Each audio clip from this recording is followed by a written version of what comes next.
ወደ ደቡብ ኮሪያ በመጓዝ ህፃናት ለምሳሌ የ4 የ5 የ6 ዓመት ህፃናት የመጫወቻ ሞል በሚመስል ልክ አሁን አንዳንድ ጊዜ ቤተሰቦች ልጆችን ወደ መጫወቻ ሞል ይወስዷቸዋልና እዛም ልክ ሞል አለ።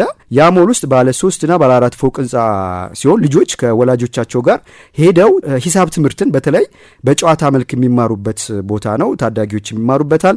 በዚህም የማቴማቲክስ ትምህርት እየተጫወቱ ማስተማሪያ ሞል ነው። ህፃናቱ እንግዲህ በእጅ እየነኩ ያፈረሱ እየጣሉ እየደረደሩ የሂሳብን ቀመሮች በቀላሉ እየተጫወቱ የሚማሩበት የዓለማችንም ሆነ የሀገራቸውን የደቡብ ኮሪያ የሂሳብ ሊቃንም በቀላሉ በልጅነታቸው የሚረዱበት እንደፈለጉ ከዚያ ወዲያዚህ እየተዘዋወሩ የሂሳብ ስሌቶችን፣ የሞተር ክፍሎችን፣ የማሽን ስርዓቶችን የዲጂታልም በስክሪንም እንዲሁም ደግሞ በእጅ በመንካት በመደርደር በጨዋታ መልክ ይማራሉ ማለት ነውና እዛ ላይ እንደፈለጉ ነው የሚሆኑት። ግን በቃ ውስጡ ሙሉ ያለው እዛ ሞል ውስጥ ሂሳባዊ ጉዳዮች ነው። ኢቭን ደረጃው ላይ ለምሳሌ አሁን አንዳንድ ህንፃዎች ስናልፍ ደረጃዎቹ ላይ የቢሮዎች ማስታወቂያ ይኖራል። እዛ ላይ ግን እዛ ሞል ውስጥ ያለው ለምሳሌ 1/2 ወይም ደግሞ የሂሳብ ሲምቦሎች ወይም ደግሞ ቀመሮች እንደዚህ አይነት ነገሮች ናቸውና እዛ ሞል ውስጥ በሙሉ ሂሳብ ነክ ትምህርቶችን በቀላሉ የሚማሩበት ነው። በውስጡም ለምሳሌ ብስክሌቶች ይገኛሉ። እንግዲህ ብስክሌቱ ራሱ ሰርክልን፣ ፒራሚድን እንዴት ብስክሌቱ ራሱ እንደተሰራ